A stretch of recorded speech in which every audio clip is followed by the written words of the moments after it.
We have been reconnected. Yay! Yep.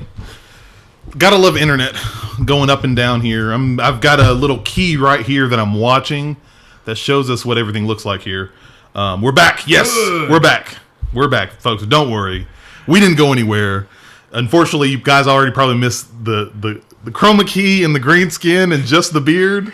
So, yes, to circle back here, since everybody only cares about my beard, the joke was, well, why don't I just paint my skin green and then chroma key my skin out of it so it's just a floating beard for the stream? I would pay money. Pay money for that. 100%. How much money? Oh, really? Now we're going to go. Okay. So let's go ahead to start off the Halloweek celebrations. Let's jump into our table talk, what we always like to do. Will, what have you been playing this week? So on the Switch, I've been playing Kamiko. Okay. What is that? It's a little inexpensive. It's like $5 game. It's a 16-bit, somewhere in there. Okay. Not enough bits or not too many. I don't know.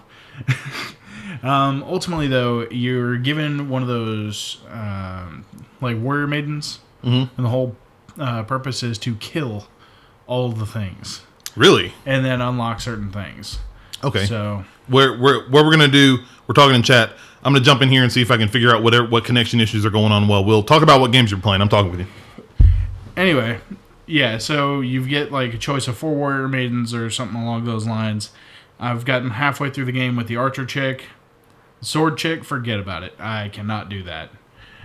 Too many monsters, too close, not enough hit points. I will die every time. So apparently in that game, I need to be an archer. An archer? Yes. Yeah, that's okay. I'm gonna go yell at my wife. Hold on. Well, Whitney, are you on the internet? I'm trying to stream a podcast. Is that okay? Turn off the Apple TV. Oh. I love you. Oh, man, that is hilarious. Well, guys. Okay, I think that was me off the camera here. Are we good? Is everything fine? Is everything better? Okay, it's looking good for now. Let's hope it stays that way. Yeah, so anyway, warrior maidens, pray your wife isn't one. She may stab you with a sword. I don't know. God. Oh, Lord. Beyond that, I was playing Destiny 2 with Chaz. Okay. Yeah, no. TW Swordsman, if he's in the stream, I was playing with him. I haven't had a chance. Like, how's that been? How's Destiny 2 been? It's been like a week or two since It's good. I'm at like light level 297 now. Okay. That's awesome.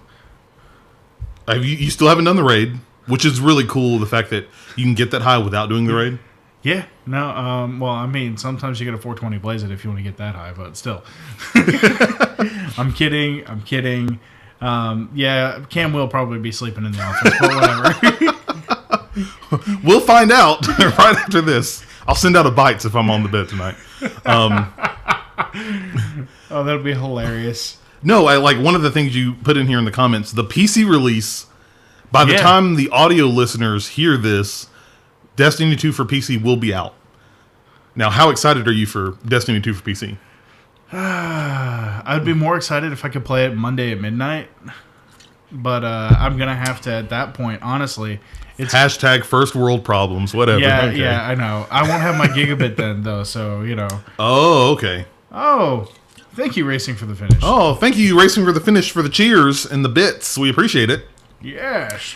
But no, beyond that, it's, I don't know. I can't wait to play it. I'm going to hook my plebeian controller in there, turn off the aim assist, and start wrecking fools. I like the sound of that. I'm going to jump in. I don't know when. Hopefully it'll be on launch day. But as people will find out, the week for Rocket Punch is quite full.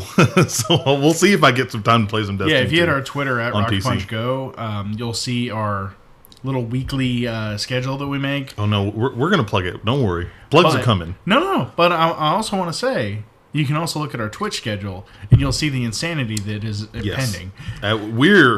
We're some crazy dudes here at Rocket Punch. We're streaming every day this week except for Saturday, and I may still stream Saturday. Oh, man. Yeah, so there's going to be the hashtag Get Good. Oh, yeah. Well, Destiny 2's aside, I'm super pumped. Well, at least games that I've been playing for Table Talk. I played Sonic Mania a little bit on my Switch. Still stuck at the... I don't know. Chat will probably correct me. I don't know what level it is where it's basically like the airship. And you're like basically grabbing the poles and kind of shooting around. I got to the final boss. Second level, final boss. Mm-hmm. Died once, and that was my last life. Game over. Had to restart the whole thing. So what you're telling me is you made Sonic a pole dancer. Moving on. No, Sonic Mania again. Very fun game. I'm going to enjoy that on the trip. Flying battery. We go to BlizzCon. Yeah, Flying Battery. There you go. Did they correct Flying Battery? Yeah, that's it. Of course, our resident Sonic master. He would know. He would know. And I played that, and then I also, per recommendations from Will and chat, I did pick up Stardew Valley on the Nintendo Switch. The game is really fun. The game is really good. I did not expect to like it as much as I do, just because farming sims usually I'm not a fan of, but I think the RPG aspect of it more is what I'm kind of vibing with. And so I'm definitely kind of feeling that vibe. Pegalive in chat says, bonjour. Bonjour. Hey, what's going on, man? Thank you for joining us. Incredible Threat in chat also says, boo, get good. Oh, Stardust Symphony. Good to have something to look forward to for Sonic. But no, Stardew Valley was really good. I had a lot of fun. Farming, it's a very simple game. And I think with a lot of the hits we've been getting basically the whole year, it's nice to have something calm that I can carry with me. It's okay. We only have to wait till 2027 to deal with this again. Apparently every 10 years on the 7th part of that decade. But I will tell you one thing. I'll tell you why the Nintendo Switch is revolutionary. I'll tell everybody in chat too. When you can play a game like Stardew Valley and take it to the bathroom while you're taking a poop. Yeah. Cameron gives the two thumbs way up. Not taking Breath of the Wild to the bathroom, or Mario Odyssey, which is about to come out, or Mario Kart. No, it's Stardew Valley. But Stardew Valley. You're like, no, those are, to some extent, those could be twitchy and stuff, but Stardew Valley, no, you relax. You're already on your throne. You can relax. You don't have to stress out. Because, you feel, you know what I'm talking about. You know what I'm talking about, chat. Don't act like you don't. So what you're telling me is you get sweaty. Not going to answer that question at all.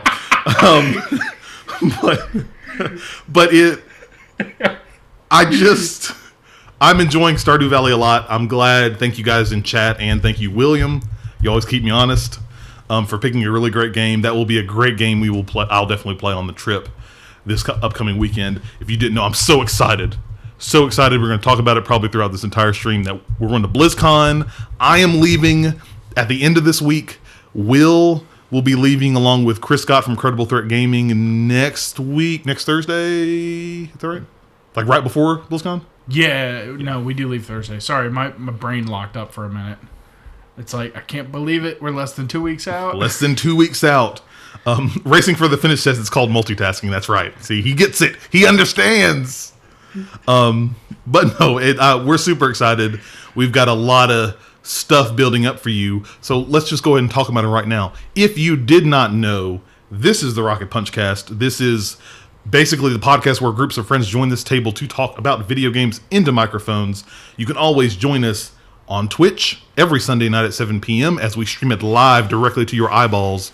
Or you can also listen to it archived video or audio over on your podcast service of choice. If you are listening on the audio version as well, definitely don't forget to rate and review the podcast. That definitely helps us out. If you have no idea who or what Rocket Punch is, then you definitely got to go to rocketpunchgo.com. That's going to be your one-stop shop for everything we do. All of our podcasts, our videos, everything that we ever create is going to be at that website as well. For people that are new in chat or old friends that are coming back, you can also always remember, if you have any questions for us, throw them in chat. We're reading it. The show is live. It's not pre-recorded at all. We're looking at chat right now, and any questions you ask, we will answer at the end of the show.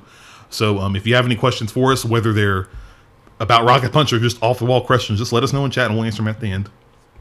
Oh man, I'm on fire with the plugs today.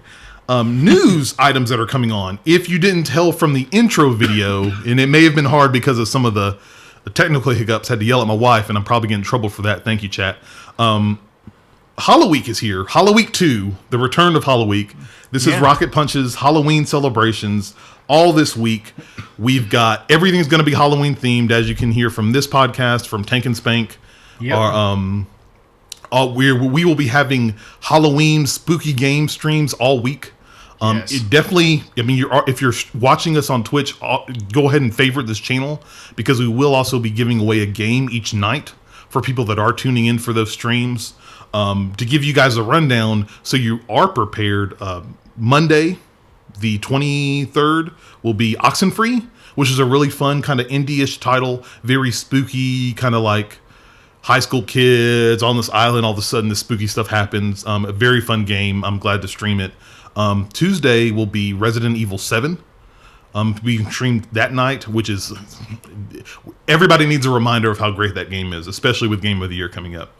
On Wednesday, I'm going to be streaming a game, Little Nightmares. I don't know if everybody's heard about this. You've heard whispers of it. I don't think you...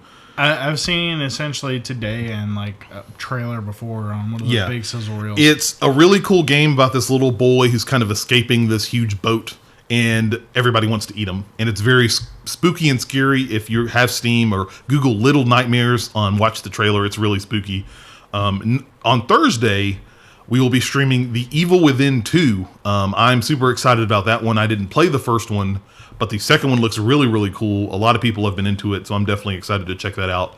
And on Friday, we will be streaming Diablo 3. I'm getting a little Necromancer play, because it's really not Halloween without Diablo and Necromancers and all the other good stuff. Yeah. But definitely tune in each day of those weeks if you can make it. We'll be streaming those games at 8 p.m. Central. Generally, or times may change depending on our schedules, but we will be giving away a game in each one of those streams, so it's definitely something to check out and tune into as well for this week, as well as all the other spooky Halloween goodness we'll have for you guys this week. As I said before, we will be at BlizzCon during that weekend. I think it's November 3rd through the 4th. Rocket Punch will be at BlizzCon along with Credible Threat Gaming. Definitely tune in. Go ahead and like us over on Twitter at Rocket Punch Go. We will be tweeting directly from that Twitter account. We'll also be shooting a lot of bites. If you don't know what our bites are, that's our kind of bite-sized audio radio station-like formats that we'll be shooting to you guys during our time in California for BlizzCon. The other things you don't want to miss. We had some pretty good Waffle House chats earlier today, so if you haven't heard those, you got to check those out as well. If you did not know, we are now in the midst of our Extra Life effort. You can go to rocketpunchgo.com/extra life and check out all of the Extra Life plans we have. Lord help us, we're going to be doing a 49-hour live stream starting on November the 17th. We're going to have games. We're going to have guests. We're going to have giveaways. It's going to be crazy. You're going to see delirious people streaming at odd hours of the time. And I mean all kinds of weird stuff, because I mean, let's just be real here, man. Last year at the end of 24 hours, we were starting to lose it. Oh yeah, now it's 49. Oh boy, I can't even wait to see how crazy it's going to be. All I got to say is you better buy stock in either Starbucks, 5 Hour Energy, whatever company, because we're going to be spending like 800 paychecks on there. Oh yeah, but if you don't know what Extra Life is, it's a great initiative for gamers to also racing for the finish. It's a hard root beer from Coney Island, thanks to Chris and Credible Threat the other night. But it's a great effort that we're doing to stream games directly to you for 49 hours and raise money to be donated to Children's Miracle Network hospitals. You guys, our donation page is live, so if you do want to donate to that cause, you can do so right now, either by going to our main page over at rocketpunchgo.com/extralife, or if you want some swag as well, you can also pick up our Rocket Punch Extra Life t-shirt over at teespring.com/rocketpunch. You can also find that at the main page as well if you just go to rocketpunchgo.com/extralife. But we have our logo. It's a really cool shirt, and 100% of the proceeds and profits from that shirt go directly to Extra Life. We are not making a cent off those. So if you want to donate and help a great cause and get a shirt in the process, That's a great way to do it. But also, like Will, like you said, we have our weekly schedule up. It has been shot off on Twitter and on our main page. So if you want to know, if you forget what games are going to be streaming this week for Halloweek, want to know what the podcast topics are going to be, you can go over to our main page or follow us on Twitter to find out what those topics are going to be. Man, whew, that was a lot. Yeah. That was a lot. I mean, we're so busy. We're doing all this crazy stuff here. Let's take a moment, like we do every episode, and talk to our patrons here. If you guys did not know, we are on Patreon. So if you would like to support the show, you can always help and support us over at patreon.com/rocketpunch. For as little as $1, you can help us each month keep the lights on, as we like to say. And depending on the tier that you choose, you can also get awesome swag in the process, like buttons, stickers, swag, shout-outs, anything like that. And speaking of shout-outs, let's give a shout-out to one of our patrons that has been helping us out, Mr. Chris Scott from Credible Threat Gaming. We keep throwing his name every time we talk in our podcast here. But Chris has really been helping us out over on Patreon. He runs his own YouTube and Twitch streaming channel, Credible Threat Gaming. You can always go find his content over at credibleThreatGaming.com. They stream every Tuesday and Thursday from 8:30 to 10:30. So if you're looking for some other awesome streamers as well, those are definitely the guys to choose. Destiny 2 is coming out, so they're going to be streaming that for, I'm sure, a good little bit on PC. He's really excited about that. And also for all of our patrons as well at the $3 or more tier, your Rocket Punchcast bonus episode for this October 2017 will be coming to you this week. It's going to be a very... I pitched Will the title, and he approved it, if that tells you anything. So it's going to be definitely interesting, very fun. You should definitely check it out, patrons as well. I think it'll be a really good one. But let's get down to business. Mr. Turkhurst, to our topics of the show. Number one, let's talk about killing off single player. How about that? Since it's Halloweek episode, we want to scare people. We just gave half the people in stream a heart attack. We're going to kill off single player. We're going to talk about that. You ready for this? Yeah, sure. So there were a lot of different conversations in the gaming industry this week. And the one that really jumped out this week was, and I think hurt both of us, was EA closing Visceral Games. Yeah. They closed Visceral Games, which, for people who don't know, Visceral Games, the maker of one of my favorite horror series, Dead Space, that studio made that game.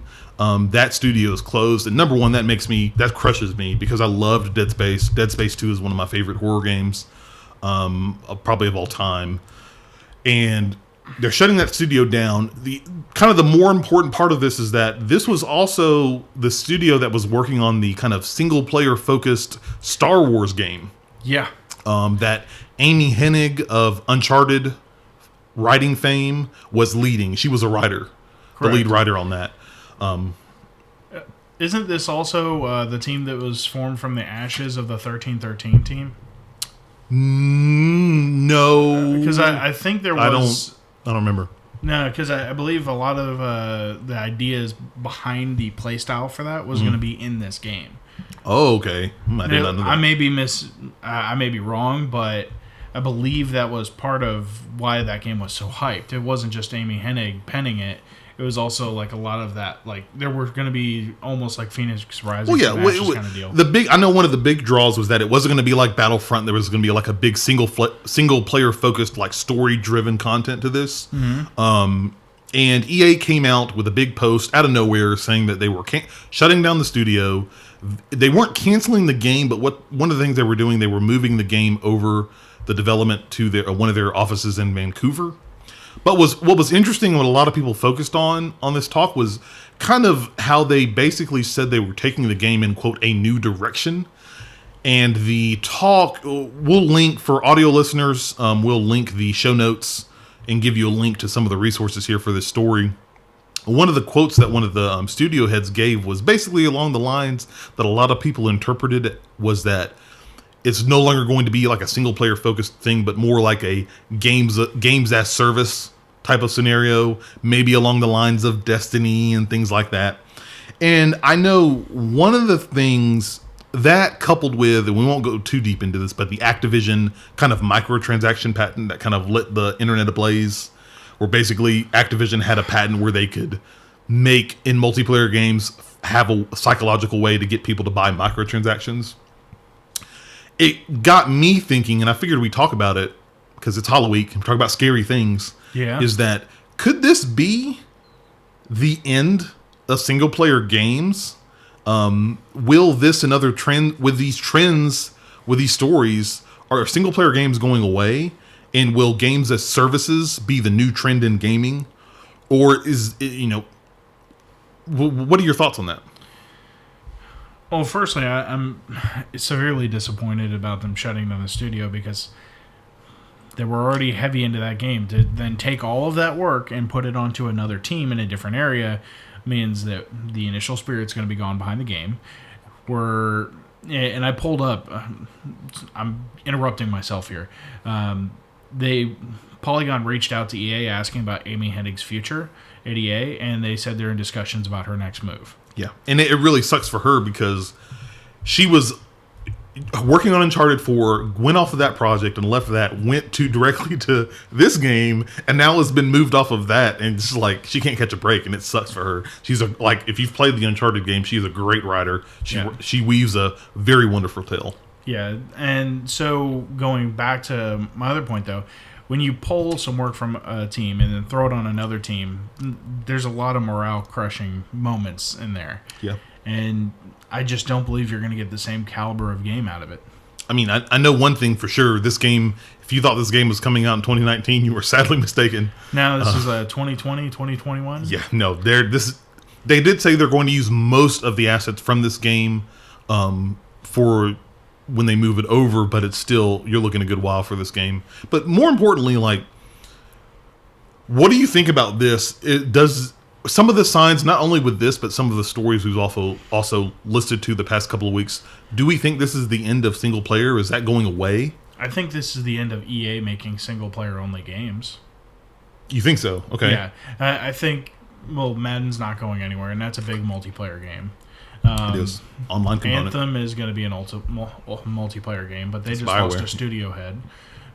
They gained one. They got him back. They got Casey Hudson back.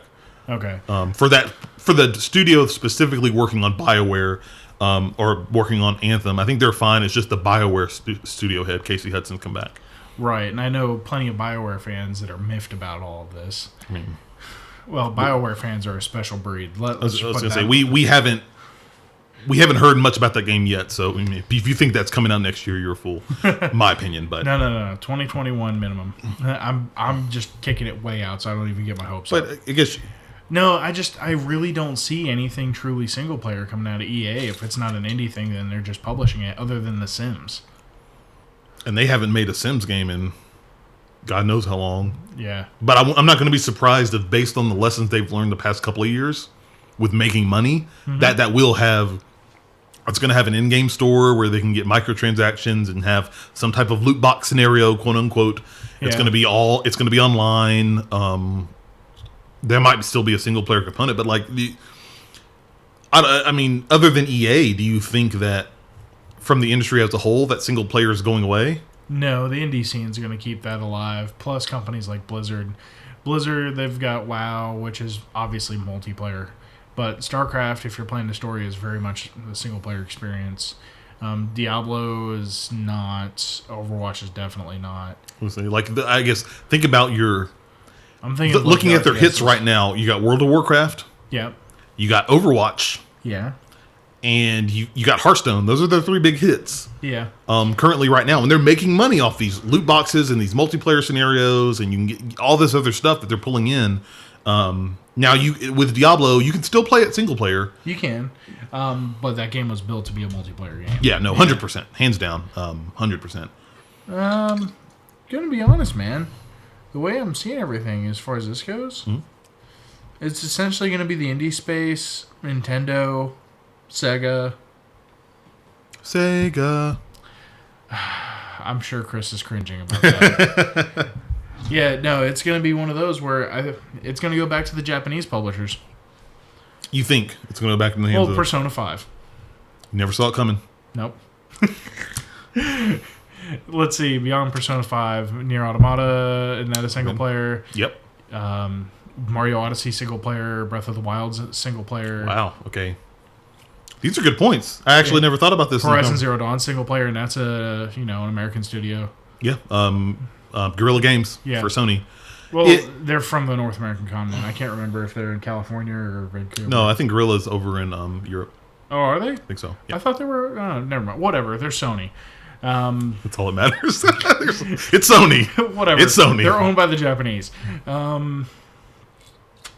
Yeah, I mean, those are all massive hits. Mm-hmm. And that's not even including like Hellblade. Oh, man. Which is a good $30 tier game. Mid-tier game. I don't... My response... Are they killing... Oh. I'm sorry. Resident Evil 7. Yeah. That was single player. Capcom, Japanese publisher. Yeah. That's a good point, bringing up Japanese publishers. A lot of their games have been very single-player focused. My answer to the question, are they going to get rid of single-player games? No. I don't think they're going the way of the dodo, but I think especially piggybacking off your point, from a lot of American studios, I think we are seeing less and less of those, and I believe one of those reasons are the talks we've had the past few weeks about microtransactions and loot boxes, and regardless of where your stance is on the side, the fact is that from those corporate heads, those publishers, that's making money. That's what's getting Activision Blizzard $3.6 billion in microtransaction money alone, like not even counting game sales or anything like that. Well, they own King too, so but even so, that's same with EA and same with all these other studios like Ubisoft and things like that. Especially a lot of them that are making in kind of North America, in our region, and pumping them to the U.S.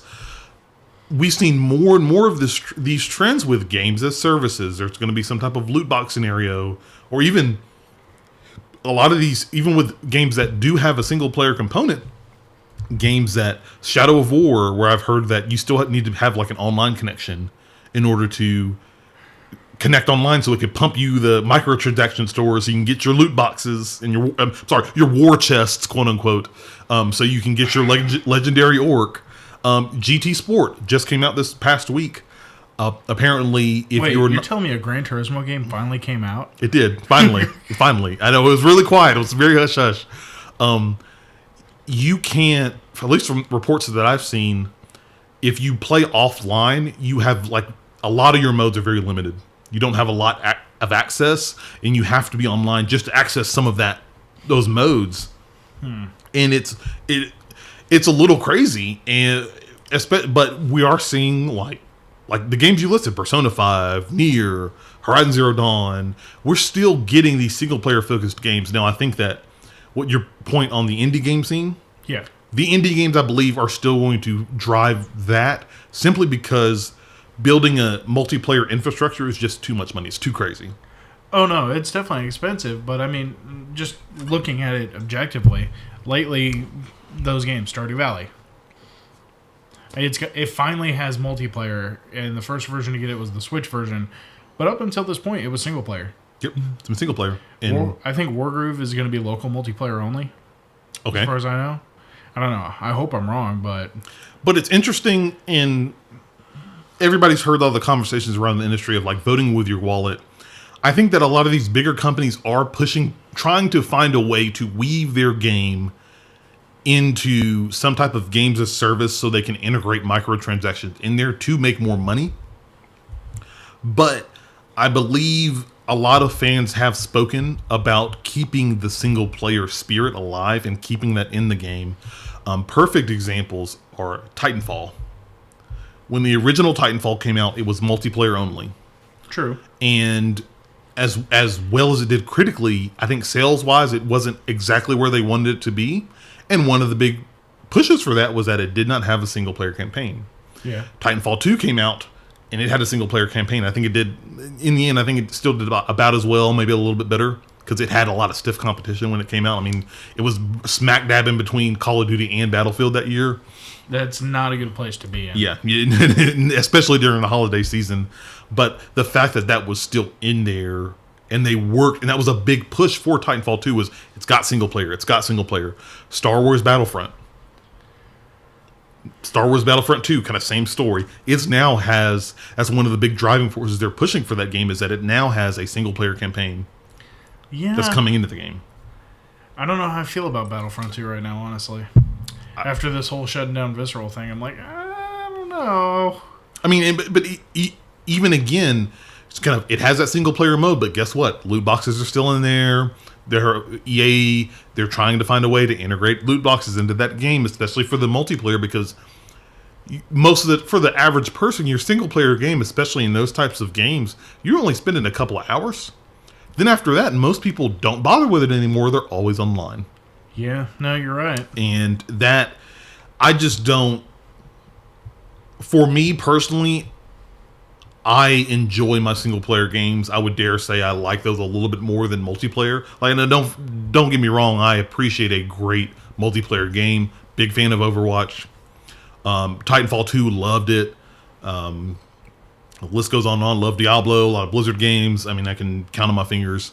But I still like and want and enjoy those single player moments where I can just come in, maybe put some headphones on, and enjoy that. I mean, Hellblade, you brought that up.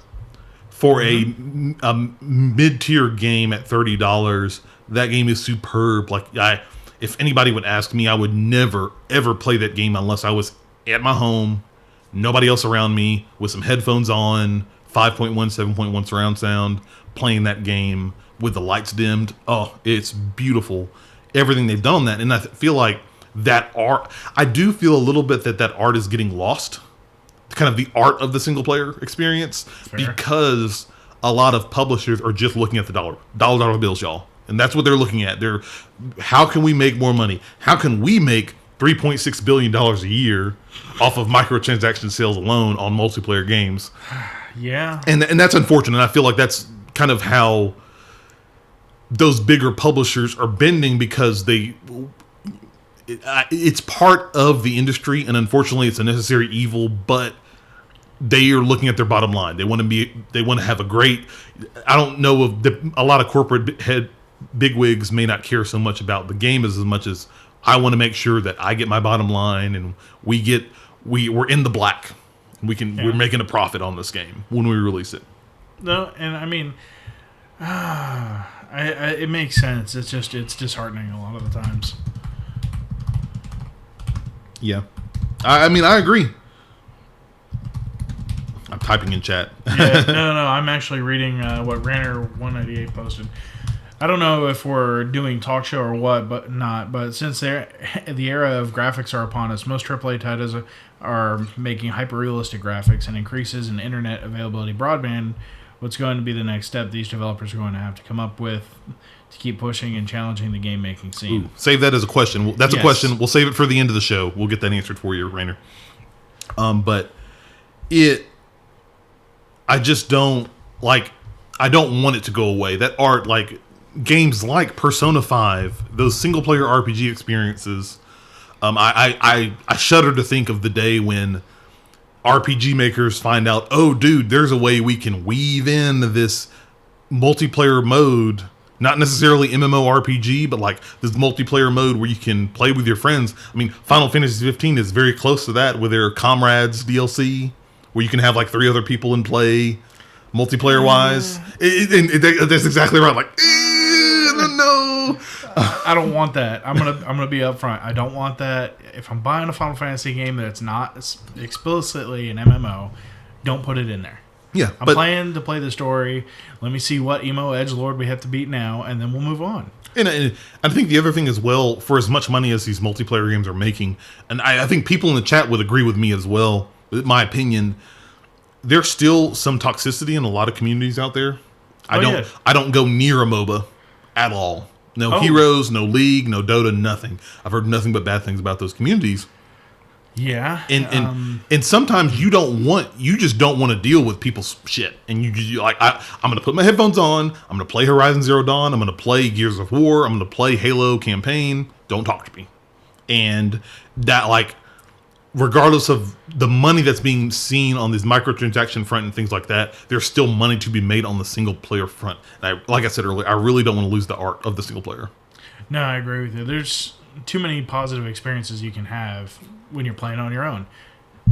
Sorry, but I think the first time you run through the mountain, and I'm not going to spoil anything, but in Horizon Zero Dawn, and Aloy finds out, and you and Aloy find out there's something more out there. Oh yeah, I mean that's a moment you can't recreate in a multiplayer. Those moments you really can't, and like multiplayer is fun, but unless you have friends and doing these other things, it can feel repetitive at times. Like, and I'm going to go ahead and preface this by saying, totally my opinion, but PlayerUnknown's Battlegrounds, as cool as people find that game, and I see that game and everybody's having fun with it, as being a multiplayer only game, that loop is so clear to me, like seeing that loop that I'm just like, I can't deal with that. Like, I need some variety of the spice of life, as I like to say, and I've got to have something a little bit different that single player games offer. Not saying that multiplayer games don't have their purpose. Like Overwatch has a loop. I love the loop, but it has a loop nonetheless, and people may not like that one too. But there's a purpose for that. Like I've tell everybody, Overwatch is my pickup game. Like, man, I've got 20 minutes to kill. Let me play a game of Overwatch and I'm done, in and out. But when I really want to delve into a game, I look for those single player experiences like Legend of Zelda, like Gears of War, like doing the single player, like Horizon Zero Dawn, things like that. Yeah, no, I get you, man. It's one of those, like, typically a pickup game for me. I don't know if I got one where I just pick it up and play for 20 minutes. TW Swordsman in chat says, but Star Wars plus Destiny seems like a no-brainer, sad to say.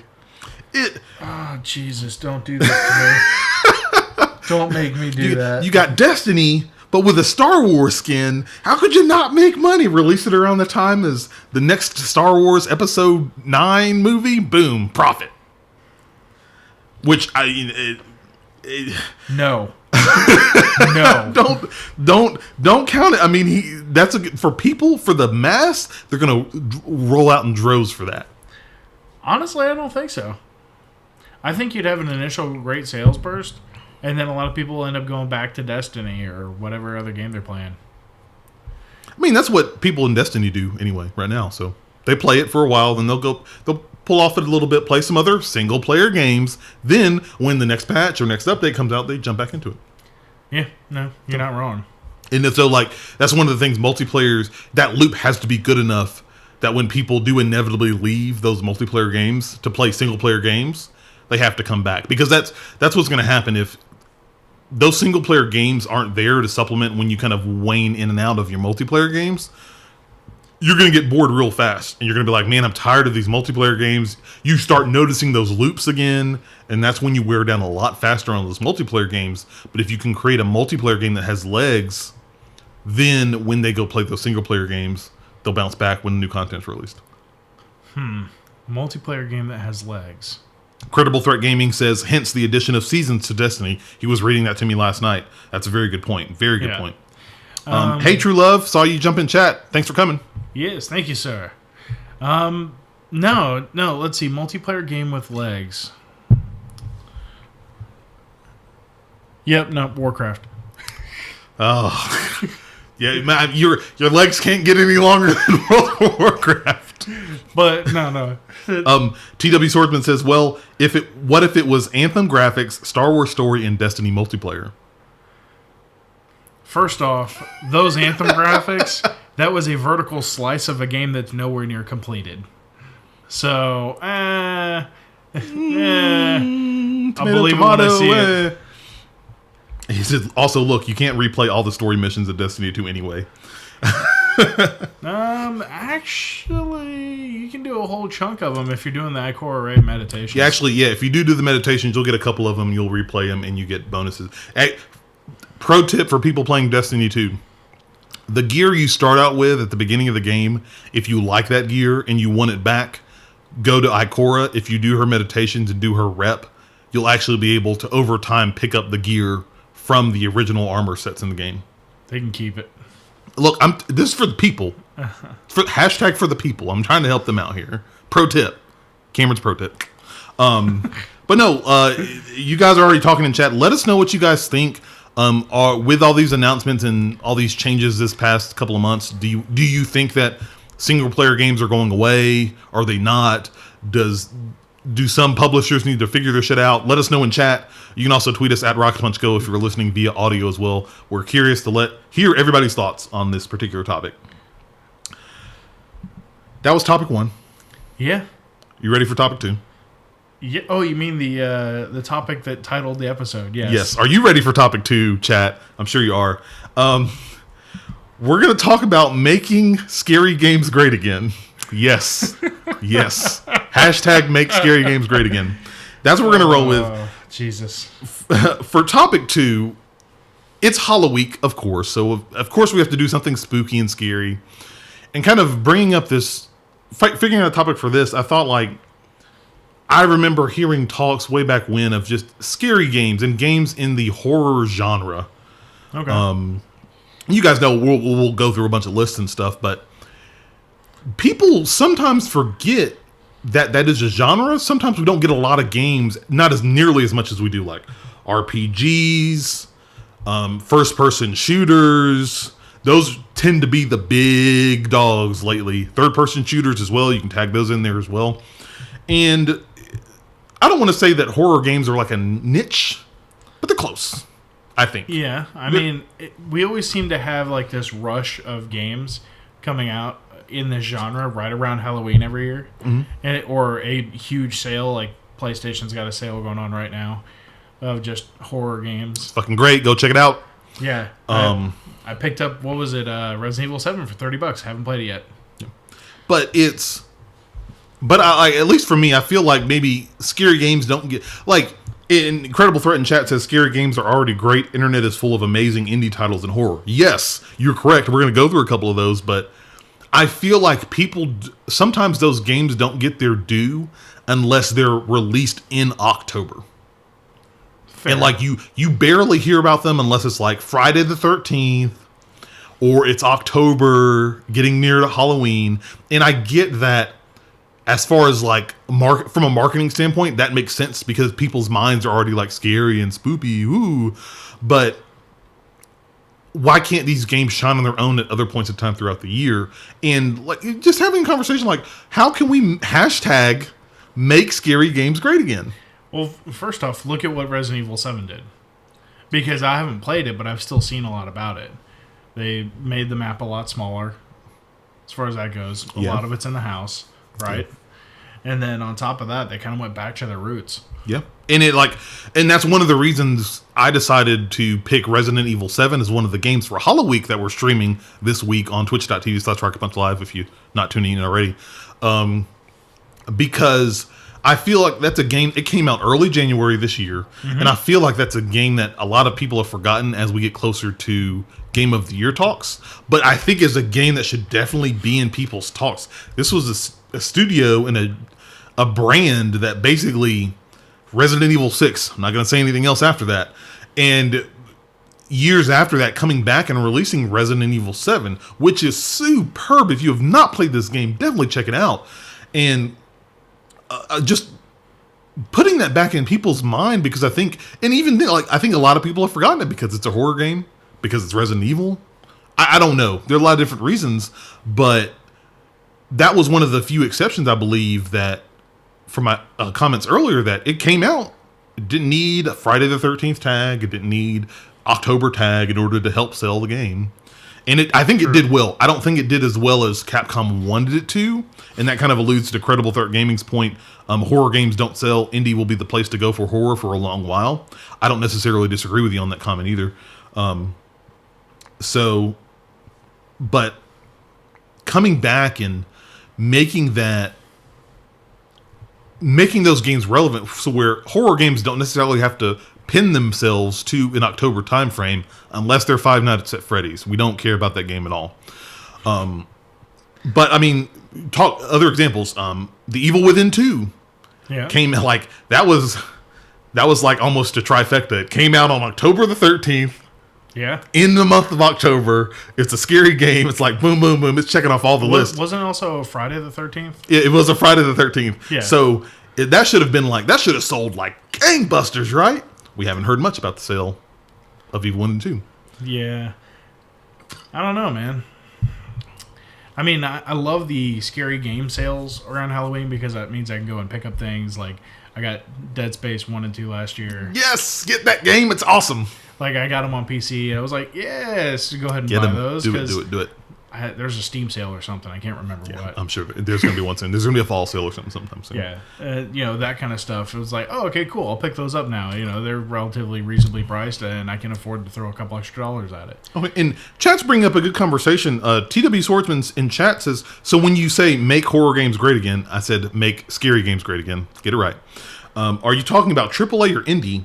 Because I can guarantee you that big devs have no interest in horror games. Let's piggyback on that, because that's what Credible Threat and TW Swordsman and people in chat are talking about. Why is it basically boiling down to, oh, we're not making enough money, so there's no point in making it? I could see that. But when you have the Dead Space series, if you take away 3, 1 and 2, great horror games.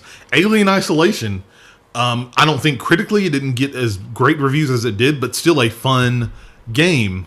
Just know that the alien can get you when you're under the bed. That's all I'm going to say. Oh, Alien Isolation? Yeah. In Isolation. Resident Evil 7. Evil Within 2. To some extent, Hellblade. It's not... That psychological point kind of brings a horror element to it that is very intense. Well, aren't you also fighting your way through hell? Hell, yes. Quote unquote. I don't want to spoil the game for anybody, but yes. Well, that's not a spoiler if that's the place where it's taking place here. Okay. TW Swordsman links to chat the Eurogamer article that the Evil Within 2's physical sales were a quarter of the original. But it's so interesting because thousands of people are streaming that game right now. Now, is that because it's Halloween and it's October and people want to watch that? Or is it actually because it's a great horror game and people are wanting more of that? And those are big hits. We're not even talking about some of the indie hits of recent that I think personally have really redefined the horror genre. I mean, number one, let's go ahead and put it on the table. I think it really all started with PT. Yeah. With the Kojima Del Toro collaboration that we will never see again unless you're one of the few souls that still have it downloaded on your PS4. You think about that and kind of Outlast. The Outlast series has been a really big hit. It spawned a sequel that has done very well. And those are your indie hits. I think, if I'm not mistaken, Killing Floor and Killing Floor 2. Yeah, but I think the reason Outlast is doing a little better in that regard, though, is they got the PlayStation Plus at one point, and a bunch of people got exposed to it, and they bought the sequel. Credible Threat Gaming says, oh, geez, Chaz, those sales figures are probably scarier than the game. That's a good one. Yeah. But with I to some extent, I do agree that, the indies scene is where I think we're going to see a lot more of not only horror games, but also defining that genre and what that looks like. And that genre, and I think one of the tricks to horror, and maybe the reason why it's not doing as great as people think, is that jump scares only take you so far. True. You want something truly unnerving, that's going to require a good bit more effort. Exactly, and that's really hard because I know a lot of horror games, not using it all the time, but a jump scare is a basis of trying to get that, oh my God, I'm scared, type of movement out of you. And it, like some of the guys are talking in chat, I really think that having that indie scene is going to be the place to go where they have a lot of that innovation. Yeah, stuff. Well, they're also not held down by giant budget requirements of a big AAA studio. That's also true. And I think that's a broader topic we may have to talk about one day, but that goes into the conversation of when you're when you have like we've seen a lot of indie games that seem to take a little bit more risks because some of the AAA guys are like, we want to make money, make whatever makes money. Yeah. Is that a sequel to a game that probably didn't need a sequel, Gears of War 4? Then yes, continue making that game. But when you're indies, you're like, hey, let's make something original. Indies have to fight to figure out a way to stand out, and that's what's given us those games like Outlast, like Killing Floor, and some of these other horror games that are popping out. And so I think that I to some extent I would agree with people in chat. Like that is getting to that point where indie's going to be the place to go for horror games, and that makes me kind of sad. Especially, like I said, I was a big fan of Visceral Games, and specifically Dead Space. I loved that game, and it was like one of the few horror games that I personally care about deeply. Like I said, Dead Space 2 is probably on my, as far as horror games list, one of my top horror games of all time. The part with the needle at the end, if you know what I'm talking about, holy crap. My memory of that just blew me away. I mean, piggybacking off of this, we were talking about making scary games great again. We're going to make a case for good scary games out there. What are scary games that have been ones that you have enjoyed and liked? Dead Space series is in my camp, or I picked that one.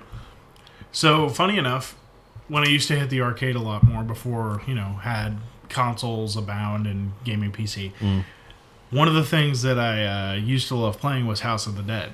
House of the Dead?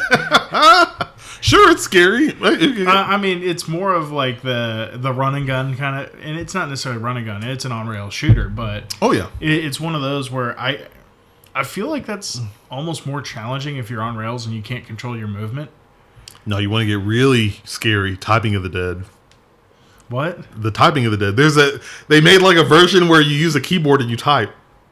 You don't shoot. Go. Okay, we'll look at that after the show. Right. It's something along those lines. We'll look at it later. But no, that's a good game. I can definitely see that.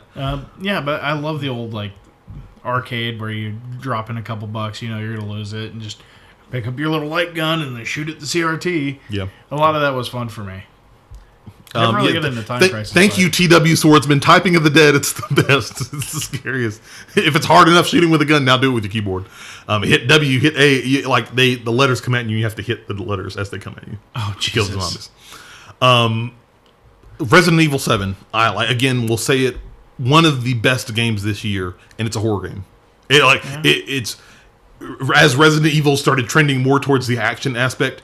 This is literally a horror game. Like you're on the edge of your seat for most of that game, and it's really, really great. And I hope that people don't forget it when they're having their Game of the Year discussions later this year. Like this, like Capcom definitely redeemed themselves in the Resident Evil franchise with that game, 100%. What other franchises does Capcom have that they could redeem themselves with? Street Fighter. Yeah, exactly. Fair. What other games? I'm trying to think. The Outlast series has always been great. We talked about the Outlast 1 and 2. Yeah, I've played the first one. I haven't played the second one yet. I played the demo. It's even better than the first one, in my opinion. But I remember that when the demo came out. Oh my God! YouTube.com/RockPunchGo. It's still up there. He had to put the controller down and walk away. Oh no! Okay, hold on. Let me tell you, actually, some good horror games. I'd say good, but they were fun ones. Silent Hill. Yeah. Yeah. PT was going to be Silent Hills, and Konami took that away from us. But Silent Hills. Konami is the real horror game. Just Konami. Make a game where it's Konami and you have to somehow work to get your game built at Konami, but then there's like people coming in like executives. Let's put microtransactions in the game. Come on, let's do it. $5 for 50 loot boxes. You can't pay now. No, it'd be $25. Crank up the money. Crank it up. TW Swordsman in chat says Lost Planet. I actually didn't. I've played a little bit of that game. That game is fun. That is from that is Capcom. Correct me if I'm wrong, chat. I believe that is a Capcom game. It was a third-person shooter. You had like the little mechs. You were on the snowy planet. You had to kill like the alien bug type stuff. Oh yeah. All right. That was really good. Keiji Inafune. Oh, yeah. Sour taste in my mouth after Mighty Number 9. I'm gonna drink some water for that one. Well, who else? I mean, there's a lot. Like I said, Hellblade. You could technically kind of bend that towards that genre from the psychological aspect. You've got who else? You get the OG Resident Evil series, System Shock. System Shock was always a good one. It's a really good one. It's almost somewhat hard to pinpoint and pick some games. There's a game I'm thinking of that I cannot. I have it in my head. I just can't. Oh, you know what? Here, deep cut for people in chat. Eternal Darkness of GameCube fame. Okay. It was scary, not necessarily in the sense that spoopy, ooh, but like the crap that it would throw at you, where at random times as your insanity meter went up, the game would go to black screen. You couldn't see anything. It acted like it couldn't save. It acted like it corrupted your save. And then all this weird, crazy stuff to kind of mess with your mind that if you didn't know going into that game what it was, you were just like, what is happening? I lost my game. This is ridiculous. Ah! And then you're like, no, you're going insane. I remember playing that game. That's a super deep cut. That is a great pick. That was a really great game. I had a lot of fun playing that. I was just looking into it. Technically, wouldn't Last of Us be one?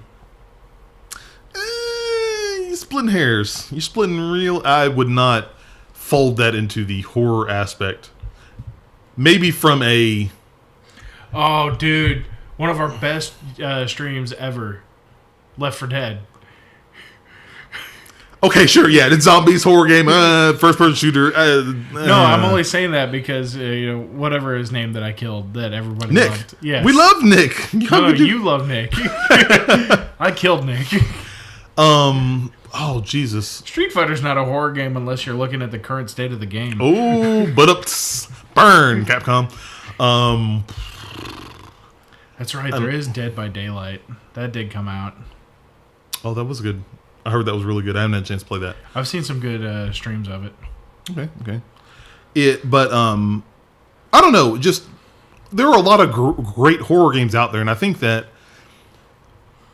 it may be very well based on chat, based on what we talked about, that indie may be the place that horror games survive and thrive.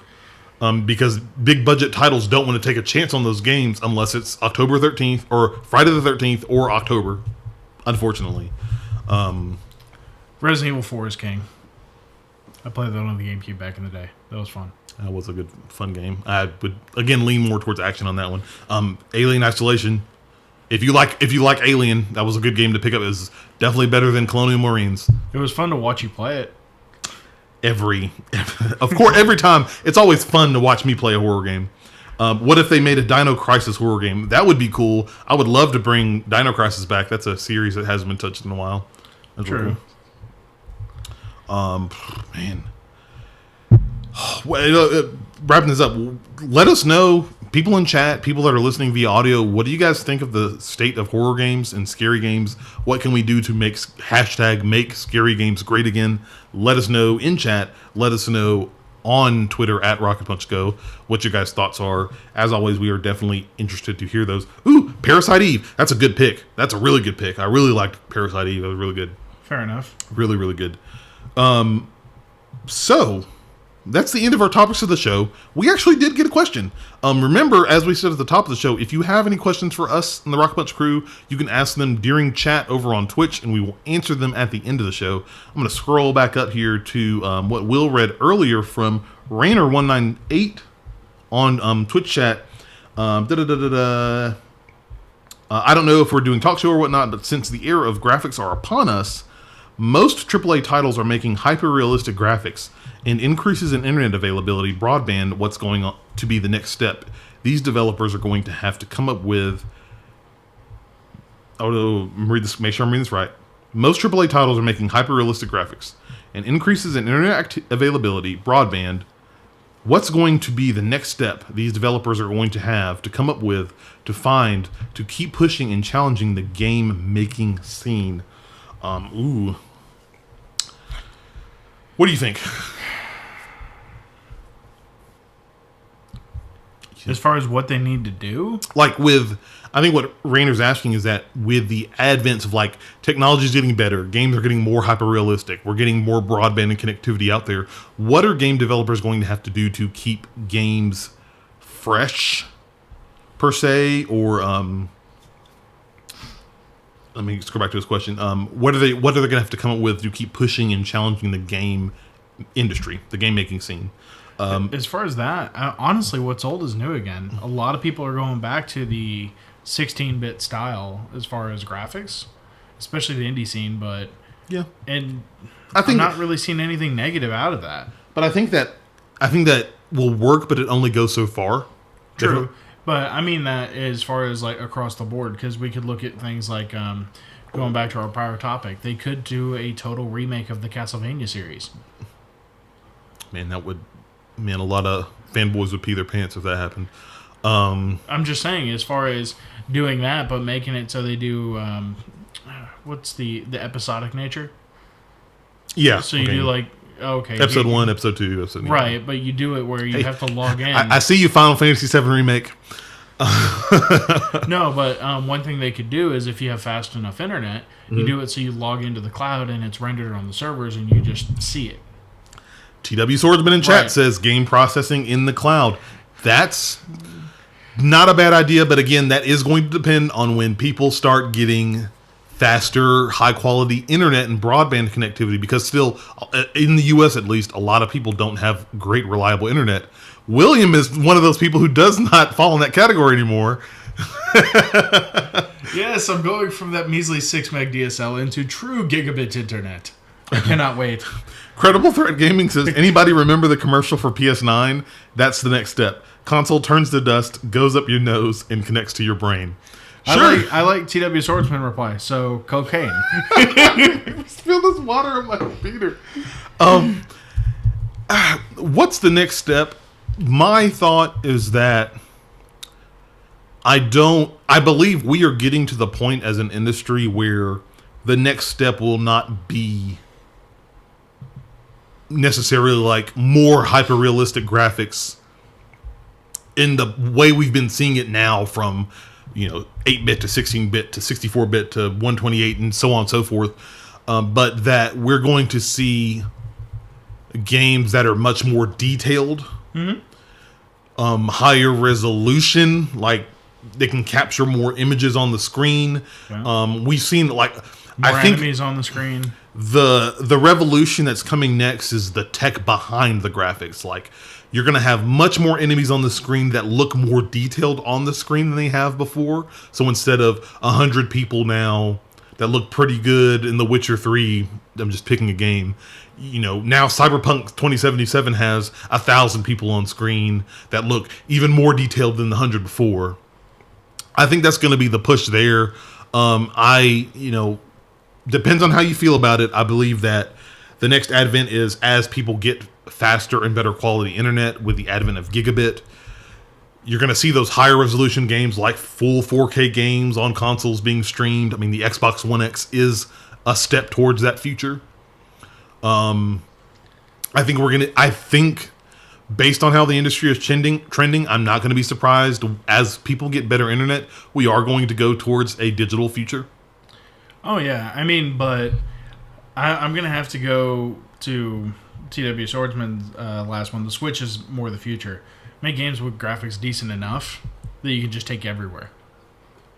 Personally, I'm with him on that one. I don't disagree with that. I don't think that's going to be the whole picture because of PC gamers and PlayStation 4s and Xbox One X's. I'm almost leaning towards another Credible Threat Gaming says much better AI using quantum processors. That's definitely nothing too Skynet-y developers, but I think something a little bit more along those lines is definitely worth something checking out and seeing. Games are going to get, I think it's the point, they're going to find ways to make the games look better, But I think we are getting to that point, if we haven't already, where games are just going to... It's going to be much harder to tell if a game looks better than the previous generation. And it's going to be more focused on, like, look, we had 100 enemies on the screen. Now we have 1,000. Look, at stuff like the Nemesis system, where you have kind of deeply networked and integrated AI that does all that stuff. We're going to see stuff not exactly like the Nemesis system, but similar in AI processing on other games that come out. I think that's the future. I think that's what we're going to, and I actually am totally fine with that. I think I'm not going to say that, I don't want to say games look great enough now, but there's always room for improvement. But I think that to really show, especially us needy gamers, why you should buy the next iteration of Gears of War 6 or Halo 6 or Horizon Zero Dawn 3 or something like that, they're going to have to add those in order to show this is why this is better than before. It's not just because it looks prettier and her eyes sparkle. Stuff like that. Oh, Jesus. Chaz, no. Nemesis system in Breath of the Wild 2 confirmed. Boy. Nintendo's crazy enough to pull that off. I don't know about that. Or Nintendo's just crazy in general. How about that? Yeah, that's more realistic. Is that it? Yeah, man, I think it is. Are we done? Oh, I guess we're done. Guys, thank you so much for tuning in and listening. This has been episode 81 of the Rocket Punch Cast. We thank you guys so much for tuning in. All of our viewers that are on Twitch, everybody that is listening via audio, we thank you guys so much for tuning in. Remember, you can find all of our content over at rocketpunchgo.com. It's your one-stop shop for all the content we make. You can always get ready for Halloweek. Make sure if you haven't, go ahead and favorite this channel. Be a follower on twitch.tv/rocketpunchlive so you can watch all the streams all week and know what games we're tuning in and showing you guys, and maybe get a chance at winning a game. You never know. Definitely, if you are wanting to help a great cause, be on the lookout, get ready, go ahead and start donating and helping out spread the word for our Extra Life campaign. rocketpunchgo.com/extralife. That's where you want to go to hear about how you can pick up one of our awesome t-shirts where all the proceeds go to Extra Life charity. We don't make any profit on those shirts at all. If you just want to donate, you can donate there. We're going to be releasing somewhat soon, once we get some finalized plans here, who's going to be helping out with the streams and some of the schedule, where we will have a schedule because it's 49 hours, God bless us. So you guys will know exactly what's going to happen each and every hour during that weekend. So definitely mark your calendars for that. And I'm going to give it to Will because he always likes to remind the people. Go ahead and put that plug in there because you know you want to. So if y'all don't mind, if you like what we're doing and you listen to the podcast, please like and subscribe, all that fun jazz. No, but seriously, if you can give us a review, it really does help with the discoverability and it helps us grow. Be it constructive, positive, however you want to go about it. If you don't tell us how we're doing, we don't know where to go to get it better. Yep, exactly.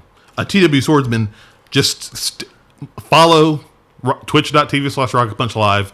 You're going to get all the awesome streams from Halloweek this week. And follow us on our podcasts. We'll have special Halloween-y themed episodes here and conversations that you definitely want to be a part of here. But with that being said, thank you guys so much for tuning in on Twitch and everybody who's listening. Until then, farewell. Bye, guys.